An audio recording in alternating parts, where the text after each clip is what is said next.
So a very good morning to you, and you're welcome to today's Signpost webinar. I hope you're keeping safe and well wherever you're joining us from today. My name is Mark Gibson and I'm head of the Teagasc Outreach and Innovation Programme. The series is brought to you by Teagasc in collaboration with Dairy Sustainability Ireland, the National Rural Network and Food Drink Ireland SkillNet. And today we'll be talking about hedgerows. And hedgerows, as you may know, cover about 4% of the Irish landscape, or almost 690,000 square kilometres. They provide an important wildlife habitat for flora and fauna throughout the country and are now being investigated for their potential role in carbon storage. And I'm delighted to welcome the Minister of State at the Department of Agriculture, Food and the Marine, Pippa Hackett, who has responsibility for land use and biodiversity. Good morning, Minister. Good morning, Mark. Thank you very much. Very welcome to the Signpost webinar today. Great, and we're also joined by recently appointed Director of Teagasc, Professor Frank O'Mara. Good morning, Frank. And Pat Murphy joins us also from Wexford. Pat is going to help us with questions later on. So before we get started with our webinar, today is an important day because we're officially launching Hedgerow Week 2021. And Minister, we're delighted to have you here to do the official honours for us today.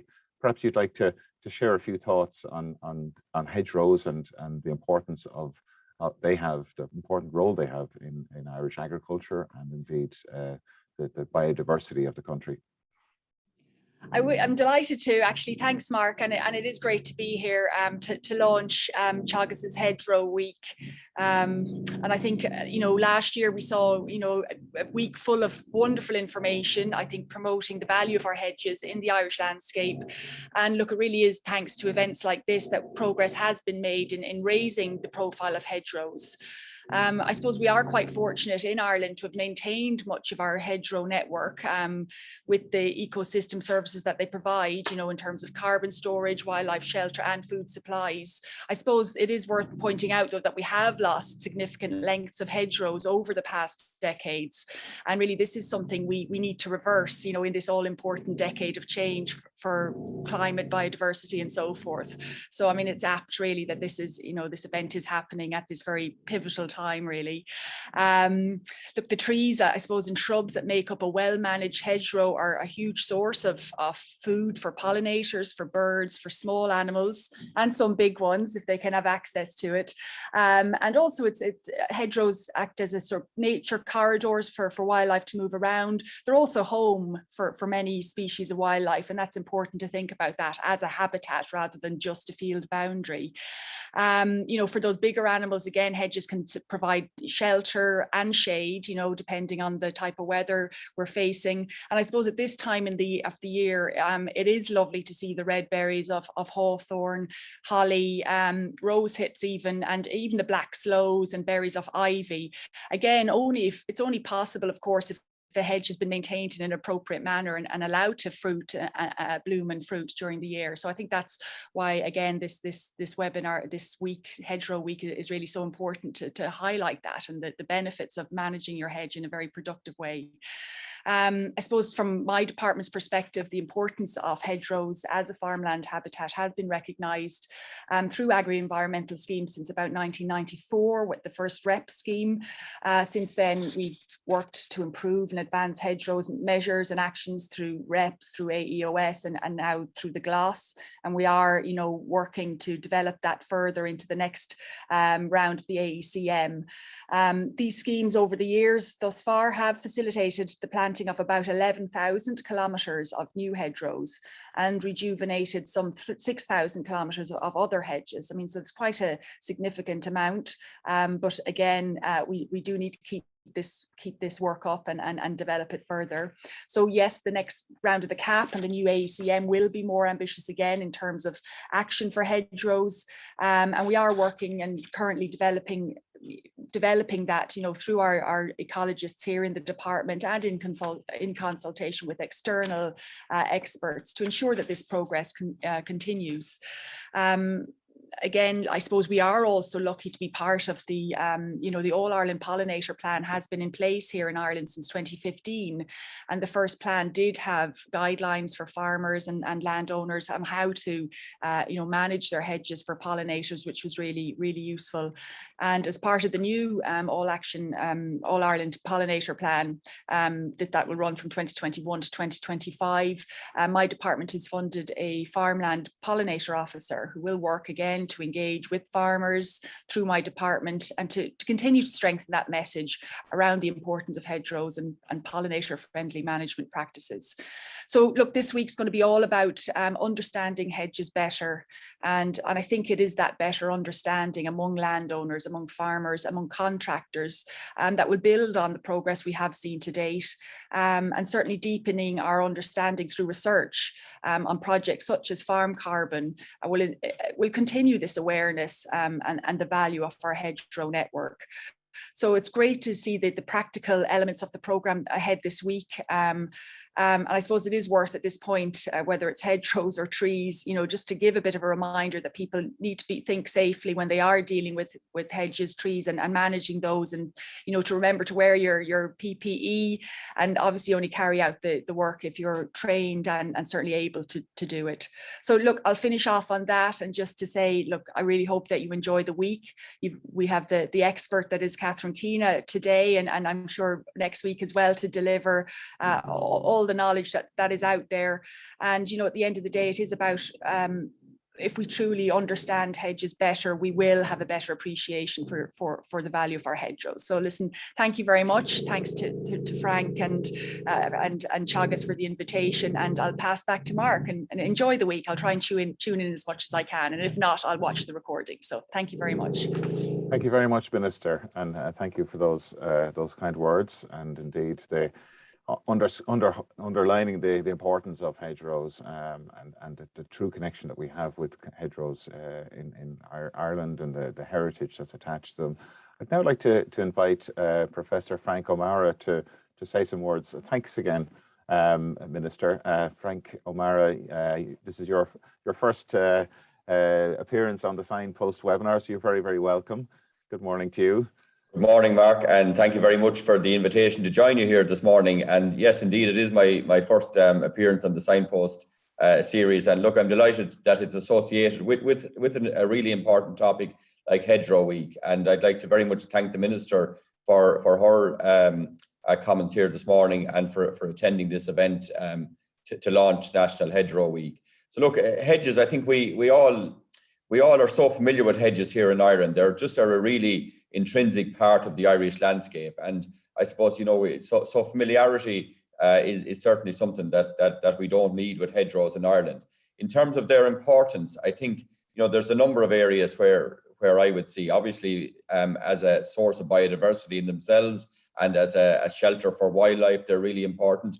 They have an important role to play in climate change. For many, many years, farmers use hedges as a form of fencing and still do. And obviously they provide shelter for livestock. And I suppose, they really contribute immensely to the appearance of the Irish countryside. And, you'll always see that when you're flying home to Ireland and you're flying in, whether it's into Dublin or Shannon or Cork or Knock, the unique landscape that we have here in Ireland that is really defined by the hedgerows and field margins that we have. So they're really important, and I think because of those features that they have, it's really important that we mind our hedgerows and improve what's there, and also that we do plant more hedgerows and add to that stock of hedgerows that we have. And indeed, Mark, you mentioned yourself at the start that we have upwards of 690,000 kilometres of hedgerows in Ireland, and that is a huge figure. And I suppose what we need to try to do now over the coming years is add to that figure. And on our own farms in Teagasc, we are practicing what we're preaching here. We have planned to plant up to 25 additional kilometres of hedgerows on our own farms, and that's well underway. And I know the Minister was down in Moore Park recently, and she saw there that we have planted 3 kilometres of hedges in Moore Park in the last 2 years, and that's happening right around all our other research and college farms. And I suppose that's look, it's a small contribution, but if everybody was contributing in that way, we wouldn't be long increasing that 690,000 kilometre figure. That figure actually came from research that Teagasc did back in 2011 or 2012, and I think that was our first national map of hedgerows. We've been working on hedgerows for quite some time actually, and more recent work has shown that, you know, we have seen a decline in the area in the length of hedgerows in the country for the period between 1995 and 2015. Hedges were actually declining by about somewhere between 0.16 and 0.3% a year. But there was evidence that was slowing down as we came to the end of that period, and hopefully that decline has actually reversed and that we are actually gone back into growing the length of our hedgerows. I think the other work that we're involved in that is going to be discussed next week is the farm carbon project that the minister mentioned, and in that project we're trying to look at the quality in particular in relation to its carbon content of our hedgerows, both the above ground and below ground biomass. And look, that's an EPA funded project, and I think it's a very important project in relation to hedgerows. I guess other work that we have been involved with in relation to hedges is our collaboration with Devonish, and you know, Devonish have put a lot of effort into restoring and enhancing the hedgerows on their farm at Doubt, and we collaborated with them in terms of doing the LiDAR assessment of those hedges for them in Doubt, because that's an area where we have some expertise. So hedges are, you know, they are an important part of our program in relation to biodiversity and carbon, and will continue to be. And I suppose today what we're doing is launching Hedgerow Week, which is where we try to collaborate with many organisations involved, or that have some either an interest in hedgerows or are involved in the business of managing and planting hedges, and try to encourage, I suppose, farmers around the proper management and the enhancement of hedgerows.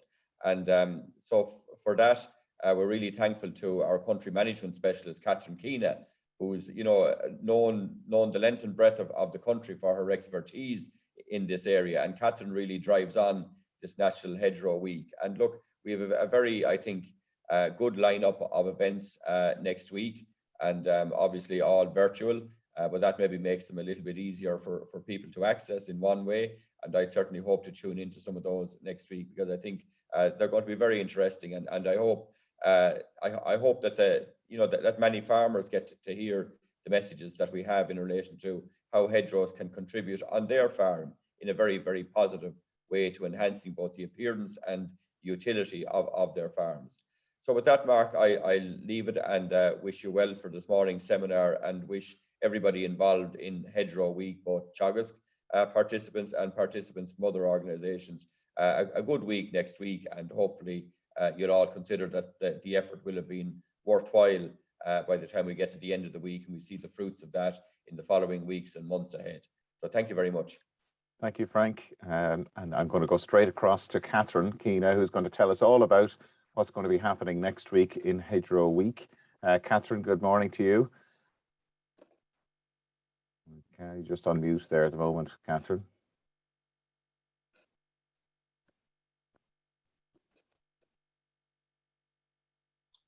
Good morning, Mark and all. And again, I really appreciate both the Minister and our Director for their support in this week, and my colleagues. The most exciting part about this week is the collaboration. This is probably the only time I will be speaking, because we have all the experts from all angles, and I'll just run through them very briefly. And these will be in the form kind of panel discussions and small video clips of expertise. So on Monday, the 6th, we are talking about the state of Ireland's hedgerows, and a lot of people are very worried and interested about that. We have Lillian O'Sullivan, Teagasc Johnstown Castle researcher, Julie Larkin, a former PhD student now working with RPS. We have Monaghan County Council represented with Shirley Clerkin, and two hedgerow organisations, Mark McDowell from the Hedge Laying Association of Ireland and Alan Moore from Hedgerows Ireland. So that will be a very interesting discussion. So that's a live discussion, Catherine, is that's it? That's a live discussion on Great. Monday, 9:30 to 10:30.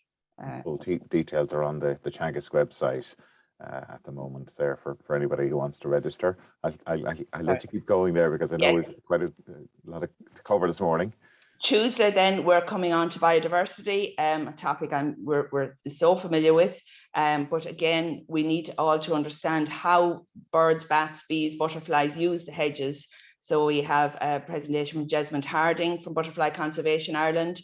The Minister mentioned the All-Ireland Pollinator Plan, the Pollinator Officer, and we have Ruth Wilson with us. And we have the well-known author, broadcaster and journalist Éanna Ní Lamhna, who's an all-rounder on all the aspects of hedges. On Wednesday then, we are coming back to the really important topic of hedge cutting with Francis Quigley, the Teagasc machinery specialist. And we have farmer Tony Mullins, who cuts his own hedges, Liam Hurley, a dairy farmer, but also cuts he's a hedge cutting contractor. Another large hedge cutting contractor, Pádraig O'Brien from Clare in Tipperary. And then we have the farming organisations with an interest in hedges, Anya O'Connell from IFA, Dennis Drennan, the dairy farmer, ICMSA. And we are delighted to have Susan Callahan from NPWS, divisional ecologist, all with a huge interest in how to manage and how do we move on the better practice. And finally, on Thursday, another angle which some people find very fascinating is the foraging for food and the food from hedges. So we have Regina Sexton, who's a food and culinary historian from UCC, Rosemary Cusack, a local cookery demonstrator, and Mary White from Blackstairs Eco Trails, who forages for food and brings people with her. So very, very different. Some people will be interested in one, and some people may be interested in all the talks. So that's the brief introduction, Mark. Okay, great. Thanks, Catherine. And look, huge interest this morning's webinar. We have nearly 450 people joining us from across the country and indeed outside of the country as well. So obviously this is a hot topic, Catherine. Just to remind everybody, if you're new to the Signpost webinar, today's session is being recorded and will be available on the Teagasc YouTube channel in the coming days, and also available as a podcast if you'd like to access it through your podcast platform. And the presentations will be available on the website as well. So please do send us your questions and answers, or questions through the Q&A tab at the bottom of the screen. And Catherine, I'm going to hand over to you for the main presentation now. So over to you. And we are a little bit tight on time, so Catherine, we'll appreciate if you can condense down the presentation if at all possible. Thank you, Mark. So the focus today is simply on planting hedges. And I will delay a little on this slide because to me, this is the most important slide of the presentation in understanding hedges. And when I am talking about planting, but it also has implications for management later on. So the hedge on the top is our newly planted hedge. 2-year-old bare-rooted whips is what's recommended, 6 per metre. Now, normally in a double staggered row, but for the purposes of my little drawings, I put them in a row there. So there is a huge difference then in how you manage it from day one. In fact, before day one, before you pick the species, before you select what species you pick. And we need to understand how a whitethorn, which is the predominant hedging species, but similar for all the other species and trees.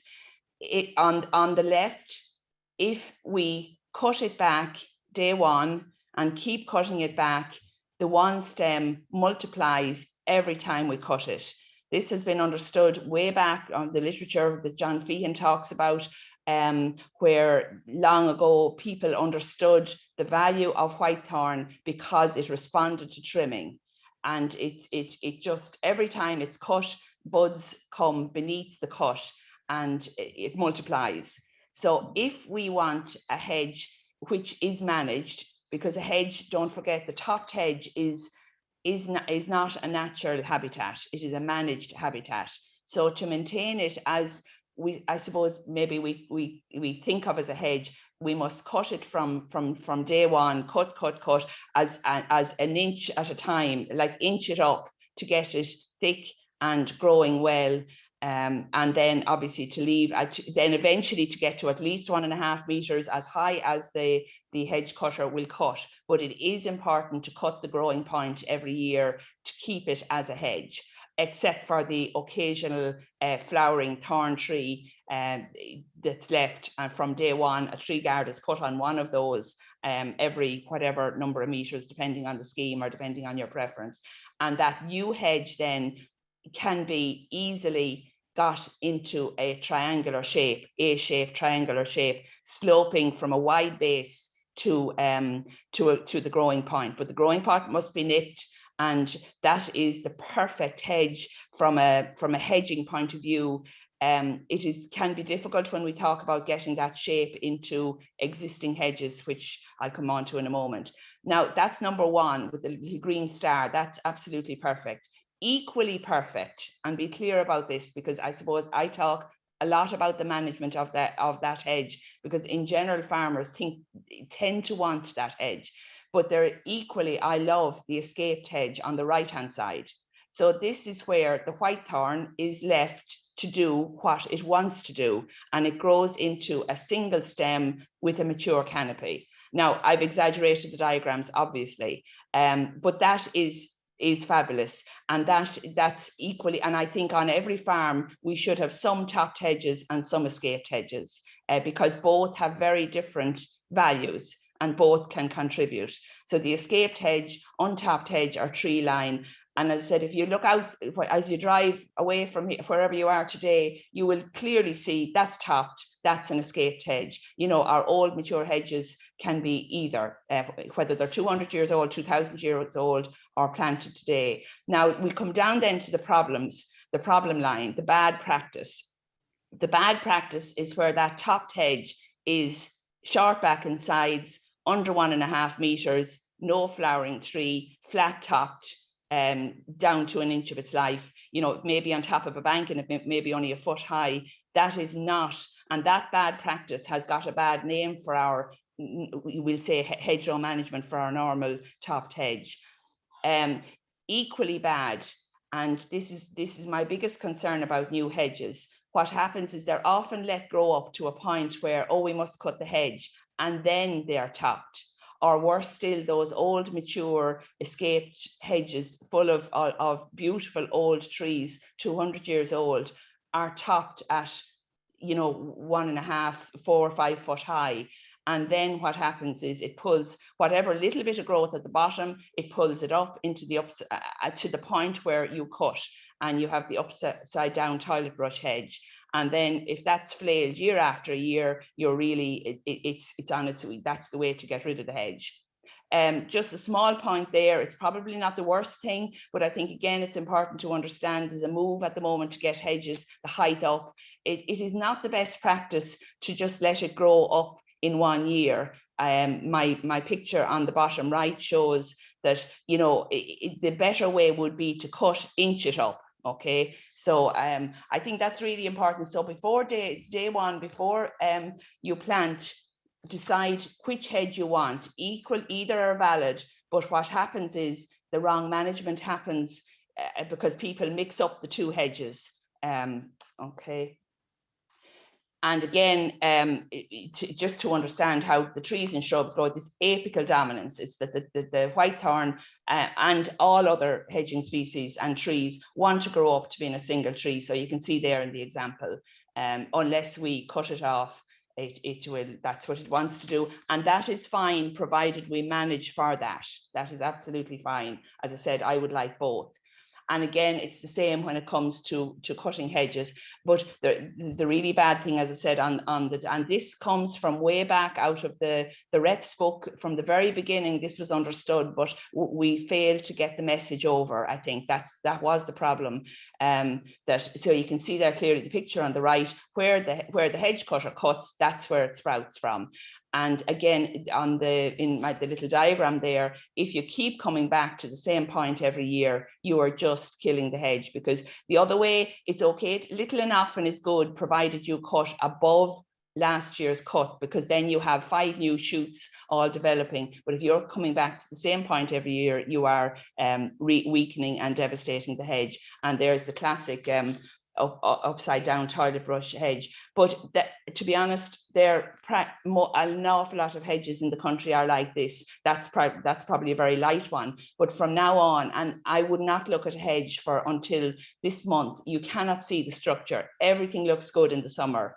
Everything looks good. So December, January, February is the only time you can look at a hedge, see the structure. And what has happened is those old mature hedges, which are 200 years old, if they're cut at the metre and a half high, you see this big stump of a tree and this little fringe on top, and it can look good during the summer, but they're the ones that need to be brought back to ground level if you're doing anything with them, but not to keep cutting at the same point. Okay, so then for planting, then again, the point there, the picture on the left, it's planted, lovely 18 inches high plant, and you go back and cut it an inch from the ground day 1, and year 2 then there's that second cut, or that may even be the third cut there, where you keep cutting back and multiplying, and then you will end up with the hedge on the right hand side there, which is, you know, dense to the base. So we're talking about planting today. Number 1, decide, do you want a topped hedge with a dense base and containing your occasional thorn trees, or the escaped untopped tree line linear woodland, whichever word works best to explain what we're talking about there. And then that depends then on what species you pick.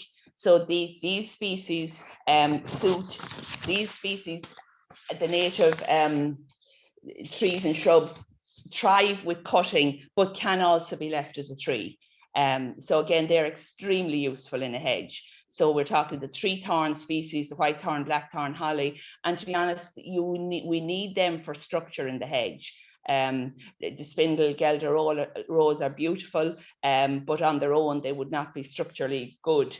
And the hazel, and just to put in there, the buckthorn is not all grown, not found all over the country, kind of limestone, and it is the only plant that the brimstone butterfly uses. So it's just an interesting hedging species that's of critical importance. So these are the species that can go in either hedge, either the topped hedge or the escaped hedge.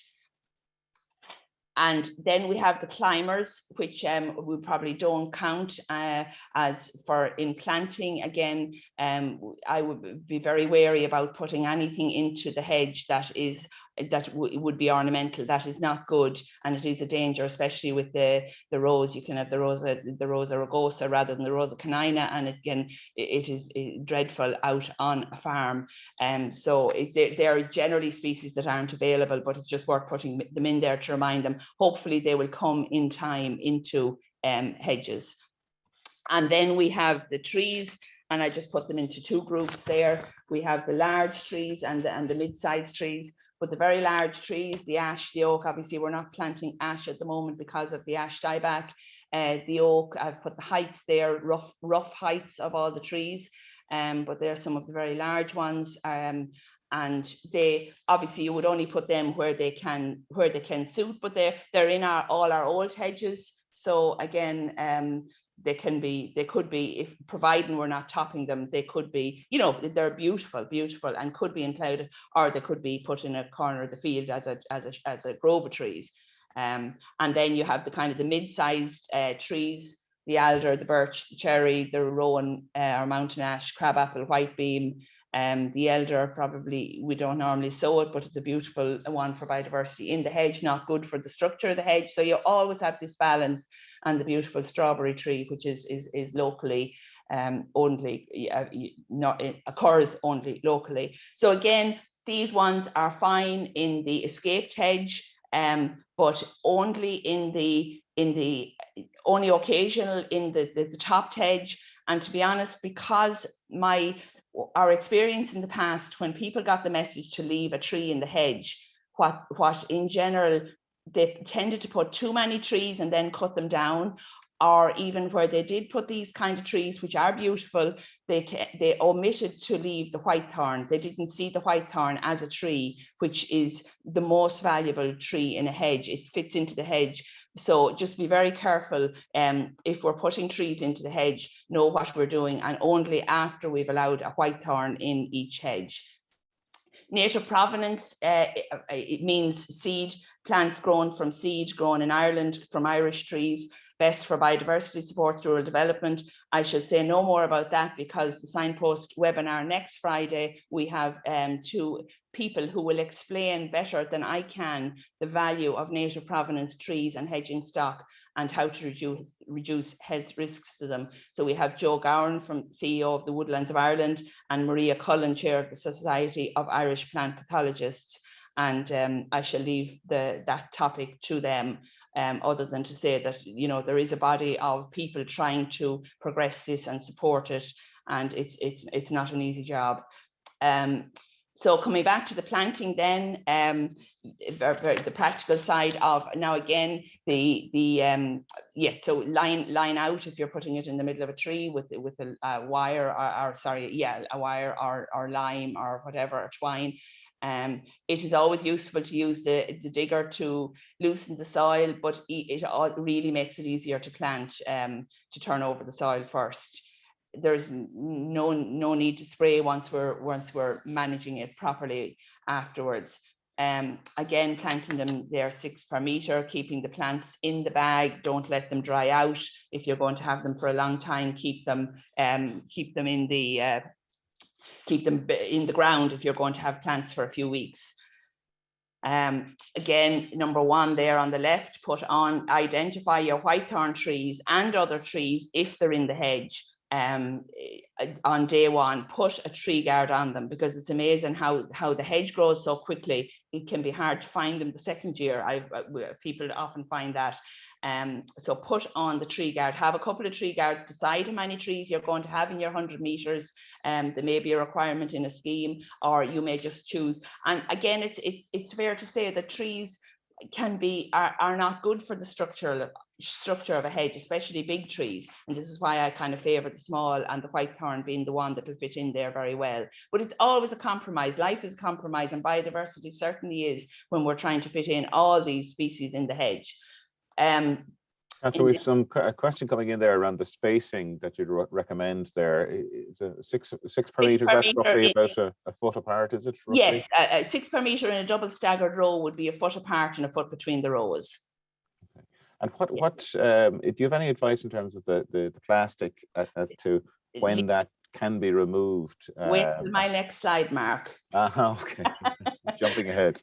This was last year down in Galway, and we used the silage plastic, cut off the 4-foot strip and rolled it out, pushed it down over you can see the planting there on the bottom, and pushed in the sides. Okay, now a very new exciting development has happened. Sorry, I just finish here on this one. The purpose of the plastic and the pruning, we've explained the pruning already, but there it is in evidence. Instead of 1, now we have 5 or 6, and multiplies up each year. And then I'll just finish off on the fencing as well. Hopefully, if you don't have rabbits, is the biggest worry actually. I would tend to plant, if as long as it happens as late as possible, so that there's less time for the hedge sitting in the ground. So if it's planted in February, it is only kind of 6 weeks to get away before the rabbits, and as long as you can keep the hedge ahead of the rabbits. But if necessary, I'd hope it wouldn't be necessary in most cases, but to put down the temporary or electric wire can help. Okay, and then obviously fencing from livestock. So now coming on to my exciting new development, and I will credit my colleague Andy Boland, who kept saying to me, you have to do something about this, the silage plastic. So we have investigated with Maize Tech the use of compostable film. So here it looks the very same, pictures are much the same. Rolls were made up specially for us to try it out. We tried it out. On the left is Johnstown Castle, and on the right is a farm. So just 2 comments there, and I talked to Riach Fox there yesterday. Very extreme. That was just when it was planted there, but he was very, very, very excited about it, how good the hedge has done. Now, the interesting point there is in Johnstown Castle, they had not used plastic before. Maybe they hadn't wanted to do the cutting back, but equally there are people, and I'm not sure if that was the case there, who didn't want to use the plastic. So now that the compostable film is there, it's opened a whole new area of people who may have not wanted to use the plastic. On the right hand side is a farm where plastic has been used in many years, so the comparison is very useful in the sense that it is acting after 1 year exactly the same as it's exactly as effective as the plastic, as the silage plastic. So it's kind of, we tried 40 micron and 30 micron. So I think, so that's, and yes, now is the time to mention that we are going to, for all the farmers planting over the next, this winter, we want to get pictures in, and we shall give details of that later, where to send in a photo. It's a competition. Now, we won't be judging the quality, but of the farmers who send in a photo of hedges planted this year into a website, it'll be easy to do. We've done it before with competitions, and we will pick out one lucky winner who will receive a roll of the compostable film. So that could be very interesting. It's just to kind of encourage the people thinking this new way. So I don't know if that answers your question, Mark, but compostable. Yeah, no, it is a question that came in through the excellent. Yes. We have 2 minutes left, Catherine. Okay. Yeah. So again, that was the site there. So working perfectly. And again, you can see how it's cut back there.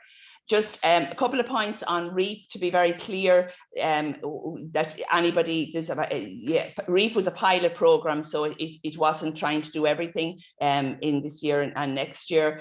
There was a payment for the field score, but what I'm honing in on here is there was a capital payment number 2 for planting trees and hedges. Okay, so just to update you on where that is. There's about 3,800 or something like that farmers in REAP, and you I kind of look first, I saw only 524 planting hedges, but there is a reason for that, because the farmers, there was only 10 hectares, it was a pilot, and the 10 hectares tended to be the small extensive species rich fields which didn't need hedges. So in a larger scheme, I know from my own research that farmers will go for hedges a lot more, if you know what I mean. There's always a place on the farm, but it's usually maybe around the farmyard or in the big fields. So these farmers are planting this winter. So I just want to be very clear that they know what they are allowed to plant. There was a lot of place they had to plant. That was the reason why the numbers aren't so high there. They were restricted where we could put them just in this pilot. So the REAP requirements are there: prepare the ground between November and March, plant the double staggered row. Again, we're back to 6 plants per metre, but just one. And one important thing there, it says no one species should make up than 7 of the total plants, but that's advisory. That's should rather than must. Okay, so 6 species from the approved species list. Native provenance where possible, that has been changed, because again we have this problem of trying to get enough native provenance, but there is lots of whitethorn, I understand. So, and that the fact that the species, you're not restricted to 7 of the total plants there. There is an opportunity to plant predominantly whitethorn with a small number of the other species, which may or may not be native provenance this year, and hopefully that will improve in the future. So look, that's the details there, but just to be clear that for REAP, farmers must follow the REAP rules, okay? And they are the species from the REAP, but they're similar to the ones I showed for the hedges. And again, I talked about now, it doesn't, where possible, source trees of native provenance. And again, so this is what we're aiming for. This is my final slide. All these new hedges and existing hedges are good for biodiversity, food, water, shelter, etc., as has been said before. So, Garamahagi. Thank you, Catherine. And that leaves us some time to get through the question, because we have a huge amount of questions coming in, a lot of interest, particularly on the compostable film, Catherine, around the costs there. And I suppose one person is asking how necessary is the film in the first place. Very good point. Yeah. Well, I suppose I've been at this a long time, and I saw an awful lot of hedges planted over the years, which 5 or 6 years later, you say, oh yeah, there might be one there under the grass. In my experience, it does not work unless you You either get a good hedge or you mulch. There's nobody probably wrong to say nobody, but very few will weed by hand sufficiently, because don't forget, it's keeping the space. When you go back on those pictures, it's holding the nutrients instead of going to your 10, 20 tons of grass. It's keeping the water. It's physically, you can see the thorn branches trail along the ground. But the compostable film and the pruning go together. If you're going for the escaped hedge, it's a different, that's different, okay? So that's my point. We need to be very clear. Are we trying to get that dense space, or are we happy with and either is fine, but follow accordingly. No, it's just a question I have about some of these films. Some of them I know are biodegradable, they'll break down, but they're not, they're still made from a plastic. Are these films, are they actually some sort of a cellulose or type of yeah film? I understand compostable film, and it's similar to, no, I understand. Very good. Yeah, it's following on from the maize plastic, Mark, that has changed to compostable film. Great. Well, Pat is probably going to join us now for some questions, but maybe just tell us a little bit more about the competition, Catherine.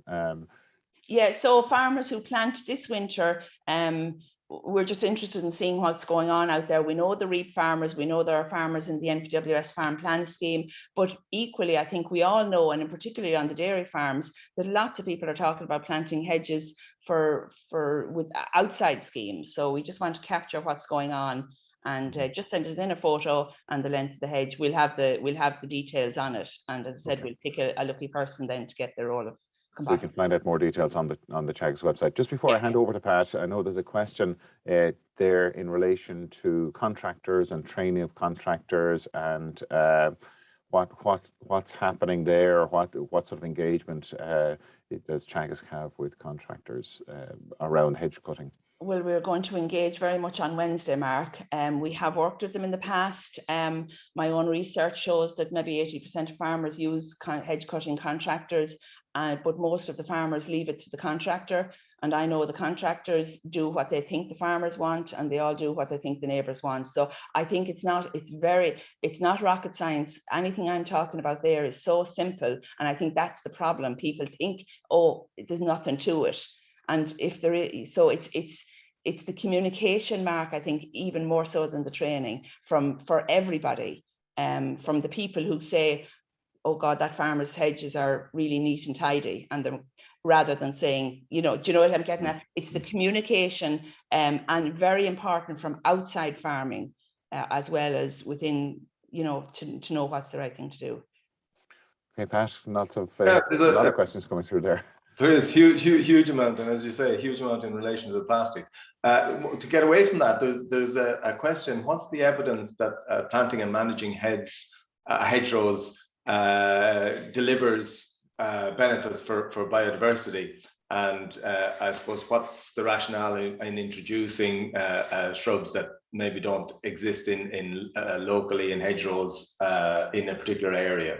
Okay, I suppose the evidence for any biodiversity is, if the habitat is right, they will come. That is accepted to be. We manage the habitats rather than managing the species, if you know what I mean. And the species will come. So we know what is in hedges. So repeat that. That will. So it's just if the habitat is right, the associated species will be there. It will take time. A new hedge is not the same as a 200-year-old hedge, for mosses and lichens and all that, but we have to start somewhere. I would clearly say the older ones are better. And your second question was, sorry, the role of introducing species. Yeah. Well, I mean, I would totally understand if somebody wants to stick with what's growing well. I heard somebody yesterday talking about an alder hedge. It's growing well, it's a wet place. That's why I personally wouldn't be as much into the number of species, but I think certainly then I wouldn't be going outside Ireland. So in other words, the native species is really important. And if you want to bring down that to local, I would be supportive of that too. Yeah, a very specific question from Michael Hennessy. For new hedges, how damaging are cleavers and the base and growing up with the hedge? and sometimes they seem to be totally covering hedges. Yeah, again, anything that if the hedge is doing well, if you get the hedge away, that in 3 years you cannot get into it with the pruning and compostable film technique, no plant, like you could say the same about bramble, you could say the same about other weeds, they will kill a struggling hedge. But if you can get the hedge right, no weed is a problem. And they're obviously adding to it as well, if you know what I mean. Okay, just a question then about a rotational approach to cutting hedges and what's best practice. Okay, well again, we must always talk about the two types of hedges. So the escaped hedge, where we're side trimming only and never topping, that certainly can be done on a rotational basis. And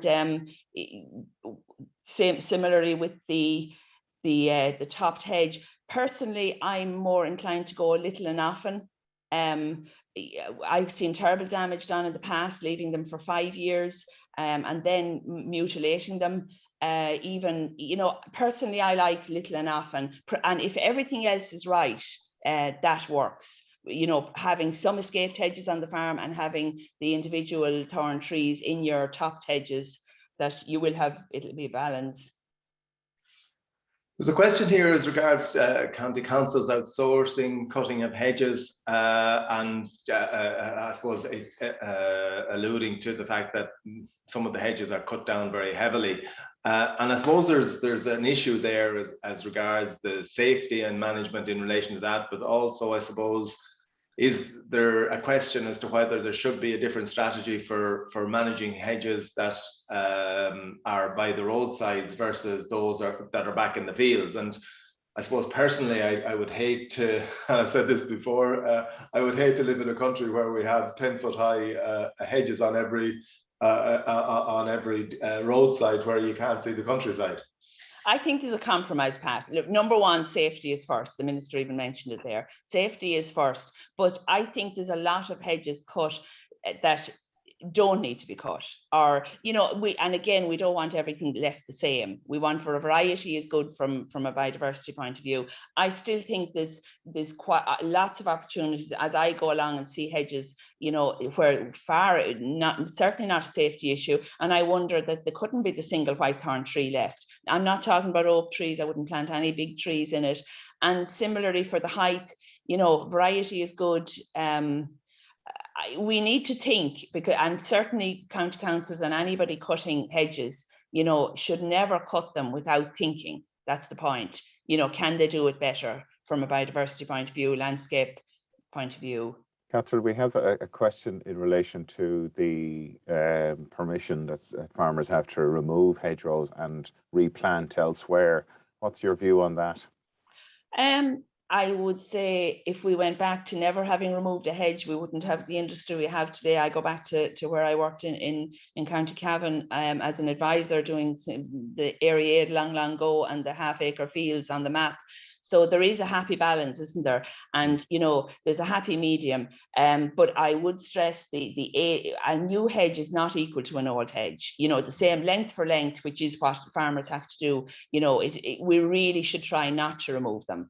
But I wouldn't like that to be an absolute no. And since 2009, if a farmer removes a hedge, it has to be replaced. And I would say overnight that has been far more effective than any legislation. If not that nobody's suggesting we'd bring in a ban on doing it, but it really makes people think. And before, don't forget, they were paid, and we were advising them to clear the hedges before, and they were paid to do it.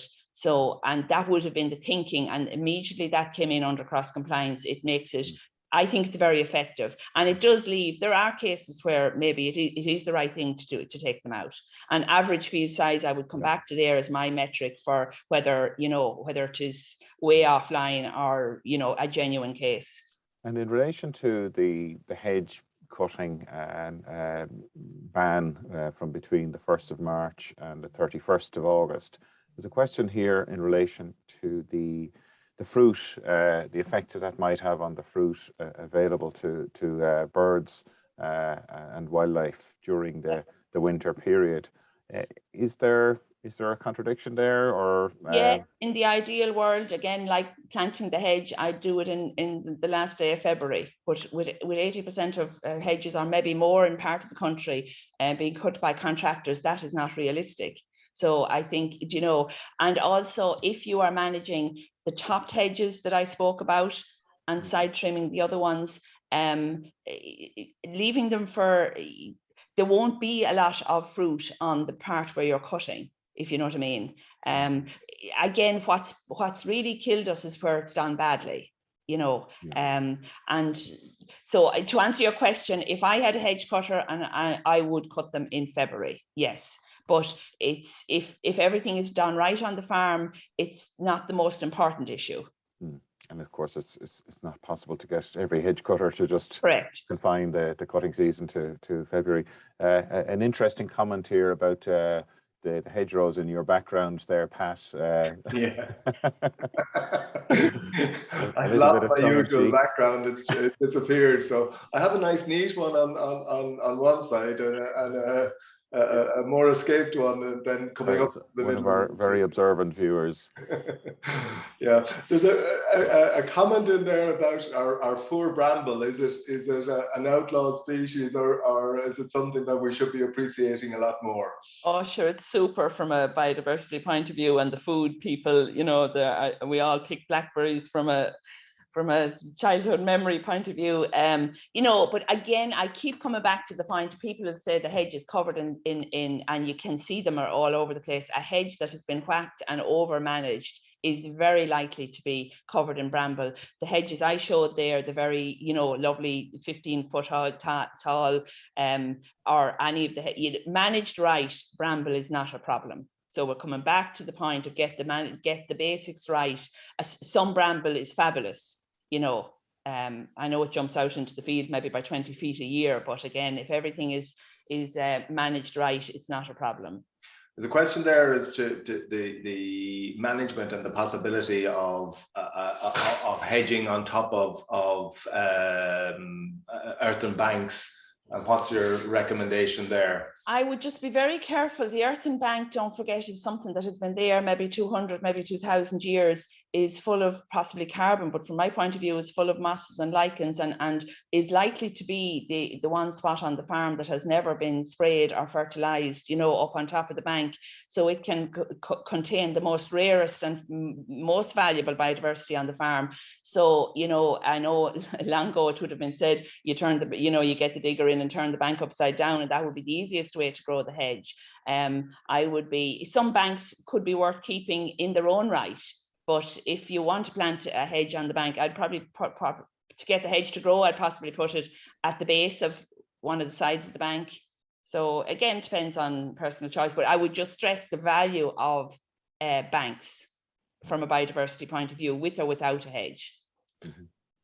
There's a specific question in relation to tillage farmers liking to see things neat and tidy and cutting down hedges. How do we get the message out there better to, and I suppose not just tillage farmers, it's all farmers, to try and get that better management of hedgerows? I suppose that's our job, isn't it? And that's what this week is about, to try and see where they can. And, you know, maybe margins are an option there on tillage farms too. Do you know what I mean? We need to, it doesn't have to be all about hedges, but it certainly does have to be about biodiversity, space for nature somewhere on the farm. Number of questions, Catherine, coming through in relation to the county councils and Irish Rail and their role in hedgerow management. And I know a lot of it from their perspective is safety management. But what level of engagement is there with those bodies? They wouldn't be our remit, I suppose, Mark. Yeah. I work with people who work with them in Hedgerows Ireland and that. So look, I think the fact that biodiversity has come on our radar in the last year or two, mainstream, compared to the last 20, 30 years that I've been working at it, I mean, is affecting everybody, the farmer and hopefully Irish Rail and everybody. Do you know what I mean? So I can only be hopeful. Yeah, well, look, I think the fact that we have nearly 500 people joining us this morning is a testament to the importance that hedgerows play and their role in protecting biodiversity. Yeah, yeah.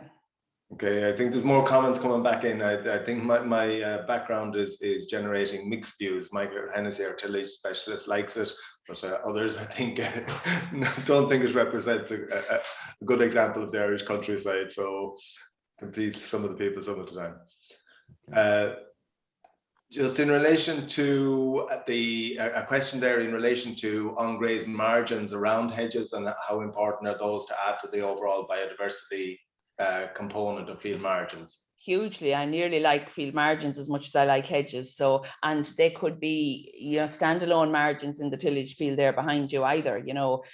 So we definitely need a place for our grasses to grow. Our, you know, on the intensive dairy farm or on the tillage farm, the one habitat that's missing is the old grassland, the clumps of cocksfoot, you know, and timothy, and that's where you have the spiders overwintering, etc., etc. So we need those strips of grassy margins. Now they do need to be cut and maintained as grass, because otherwise you're talking about an extended hedge.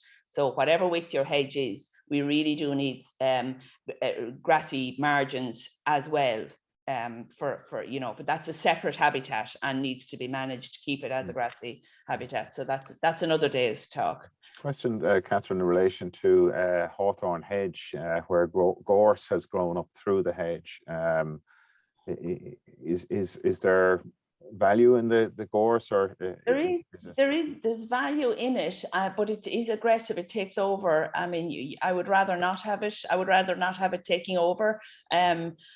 But it's a job to get it out. So again, I think sometimes it's there because there's been burning in the past, not always now, but it's not a favourite in the hedge. Yeah, it's not easy to manage or digging it out. And the more you cut it, the more it grows. So it's a difficult one. There's a question there in relation to the legal protection for hedgerows. And I think it was insinuation that there isn't, but there is legal protection for it. Well, I suppose we talked about the cross compliance and you having to replace, and then there's the EIA, the Environmental Impact Assessment for Agriculture, where if you are removing more than 500 meters or creating a new field more than 5 hectares, which is more likely actually, that you must look for permission from the Department of Agriculture. So that's the law. Yeah, that is the law. But if you count that protection, I suppose if it's less than that, there isn't legal protection, would be fair to say. Mm-hmm. And a question there in relation to tackling knotweed and other things that invade your hedgerow. Really important, yeah. And I suppose our message to farmers is try and see if any of this strange, you know, Japanese knotweed or anything funny, just find out, make sure you know what it is. And my message is don't touch it until we, you know, at least it's not easy and it needs to be done very carefully or we'll spread it. So yeah, we need to be on the lookout, advisors and farmers and other people, to spot it, number one, and then we can talk about treatment, which is another story and a difficult story. It can be done, but the far more important thing is not to spread it. Mm-hmm. Okay, we're just coming up on time now. Catherine, maybe just remind us next week the days that events will be taking place. Okay, so Monday is the state of our hedges, which is probably been discussing here. Tuesday is the biodiversity in hedges. Wednesday is the hedge cutting, and Thursday is the food from hedges. And then that leads on to our own Signpost webinar on. We'll culminate the hedgerow week with the Signpost webinar on Friday. Great. And and Maria Cullen, yeah. There's a very obvious link there on the Teagasc landing page, so you can just click straight into that, and that gives you all the details. But you do need to register for those. For each event, Mark, to click into them. And the details of the competition, I think they'll be up later today on the website. Will there be? Yeah, okay, and we'll have it next Friday as well. Yeah. Yeah. Okay, brilliant, brilliant. Well, Catherine, thank you so much. We had a lot of questions coming from both of us there today. So I think people really appreciated the practical advice that you're able to give. And if people want to find out more, I look, there's lots of publications available on the Teagasc website, but I imagine you encourage people to talk to their advisor as well if they have further questions on their own particular situations. So look, I just want to say thanks, Catherine, for today's presentation, and Pat, thanks for helping with the questions today, and also thanks to our Minister, Pippa Hackett, and Director of Teagasc, Frank O'Mara, for joining us earlier on. So we're now officially in Hedgerow Week, so we encourage you all to try and find out a little bit more about hedgerows during the week.